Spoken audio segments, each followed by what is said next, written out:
Entertainment channel Vijay டக்கர். IBC மங்கை நேயர்களுக்கு வணக்கம். இன்னைக்கு உங்களுக்கு நான் எதை பத்தி சொல்ல போறேன் அப்படின்னு பாத்தீங்கன்னா, ஸ்பினாச் ஃபேஸ் மாஸ்க், அதாவது கீரையை பயன்படுத்தி ஃபேஸ்க்கு நீங்க மாஸ்க் போடுறத பத்தி தான் நான் சொல்ல போறேன். கீரை நம்ம சாப்பிட்றதுக்கு எவ்வளவு நல்லதோ அதே மாதிரி உங்க ஃபேஸ்க்கு வந்து நீங்க மாஸ்கா போடுறதும் ரொம்பவே நல்லது அப்படின்னு சொல்றாங்க. இதுல விட்டமின் சி, விட்டமின் இ, அதுக்கப்புறம் மைக்ரோ நியூட்ரியன்ஸ், இந்த மாதிரி ஏகப்பட்ட விஷயங்கள் இருக்கு. கீரையை பயன்படுத்தி நீங்க ஃபேஸ்க்கு மாஸ்க் போடுறதுனால என்ன ஆகுது அப்படின்னு சொல்றாங்கன்னு பாத்தீங்கன்னா, பொல்யூஷன்னால உங்க ஸ்கின்னுக்கு ஏகப்பட்ட டேமேஜ் இருக்கு. பட் இந்த டேமேஜ் எல்லாம் அவ்வளோ சீக்கிரம் சரி பண்ணிட முடியாது. இந்த கீரையை பயன்படுத்தி நீங்க ஃபேஸ்க்கு மாஸ்க் போடுறதுனால இந்த டேமேஜ் வந்து சரி செய்யப்பட்டு உங்க ஸ்கின்னுக்கு நேச்சராகவே ஒரு க்ளோ கிடைக்குது அப்படின்னு சொல்றாங்க. அதுவும் குறிப்பிட்டு உங்களுக்கு ட்ரை ஸ்கின் இருந்துச்சு அப்படின்னா இந்த கீரை மாஸ்க் வந்து உங்களுக்கு ரொம்பவே ஹெல்ப்ஃபுல்லா இருக்கும் அப்படின்னு சொல்றாங்க. இன்னொரு விஷயம் என்ன அப்படின்னு பாத்தீங்கன்னா, இந்த கீரை வந்து உங்களுடைய ஹேருக்கும் வந்து ரொம்ப ரொம்ப நல்லது. ஹேரை வந்து அதிகமா வளர வைக்குதுன்னு சொல்றாங்க. அது மட்டும் இல்லாம இந்த ஸ்பினாச்ல வந்து விட்டமின் சி வந்து நிறைய இருக்கு. ஸோ இதனால என்ன பெனிஃபிட் அப்படின்னு பார்த்தீங்கன்னா, இந்த கீரையை வந்து நீங்க சாப்பிட்றதுனாலையும் உங்களுடைய ஸ்கின் வந்து ரொம்பவே ஹெல்த்தியா இருக்கும், அழகா இருக்கும். ஸ்பினாச் வந்து நீங்க சாப்பிட்றதுனால உங்க உடம்புல அந்த கொலாஜன் வந்து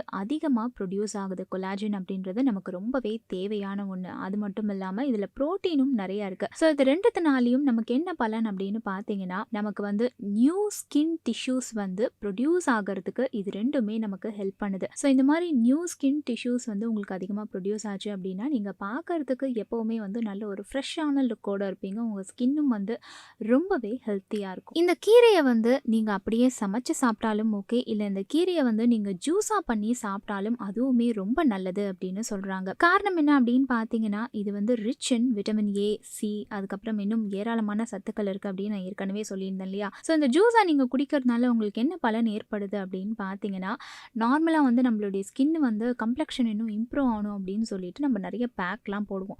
பட் அதெல்லாம் வந்து நீங்கள் கொஞ்சம் ட்ரை பண்ணுங்கள், நான் வேண்டான்னு சொல்லலை. அதை விட நீங்கள் இன்டேக்காகவும் அதிகமாக எடுத்துக்கோங்க. இந்த மாதிரி கீரை ஜூஸ் இதெல்லாம் நீங்கள் குடிக்கிறதுனால ஆப்வியஸாகவே உங்களுடைய அந்த ஸ்கின் டோன் வந்து உங்களுக்கு இன்னுமே இம்ப்ரூவ் ஆகுது, உங்களுடைய கம்ப்ளெக்ஷனை வந்து என்ஹான்ஸ் பண்ணுது அப்படின்னு சொல்கிறாங்க. மெயினாக வந்து நீங்கள் எடுத்துக்கிற ஃபுட்டில் வந்து ஆன்டி ஆக்சிடென்ட்ஸ் அதிகமாக இருக்க ஃபுட்டாக நீங்கள் கண்டிப்பாக எடுத்துக்கணும். அப்போ தான் உங்களுடைய அந்த ஸ்கின் ஹெல்த் ரொம்பவே நல்லாயிருக்கும். இந்த கீரையில் அந்த ஆன்டி ஆக்சிடென்ட் ரொம்பவே அதிகமாக இருக்குது. ஸோ அதனால் நீங்கள் டெய்லியும் கீரை சாப்பிட்றதுல தப்பே இல்லை அப்படின்னு தான் சொல்லுவேன். எவ்வளோ குவான்டிட்டி எடுத்துக்கணும் அப்படின்றத நீங்கள் ஃபிக்ஸ் பண்ணிவிட்டு இந்த கீரையை நீங்கள் சாப்பிட்றதும் செய்யலாம். அது மட்டும் இல்லாமல் கீரையை பயன்படுத்தி நீங்கள் வீக்லி ஒன்ஸ் ஃபேஸ் மாஸ்க்கும் போட்டுக்கலாம். இன்றைக்கி நான் சொன்ன இந்த பியூட்டி டிப் உங்களுக்கு ரொம்பவே ஹெல்ப்ஃபுல்லாக இருந்திருக்கும் அப்படின்னு நான் நம்புகிறேன். பிடிச்சிருந்துச்சுன்னா லைக் பண்ணுங்கள், ஷேர் பண்ணுங்கள், கமெண்ட் பண்ணுங்கள். இன்னும் என்ன மாதிரியான பியூட்டி ரிலேட்டடான வீடியோலாம் உங்களுக்கு வேணுன்றதை கமெண்ட்டில் மென்ஷன் பண்ணிங்கன்னா அந்த வீடியோவில் வந்து நான் உங்களை சந்திக்கிறேன்.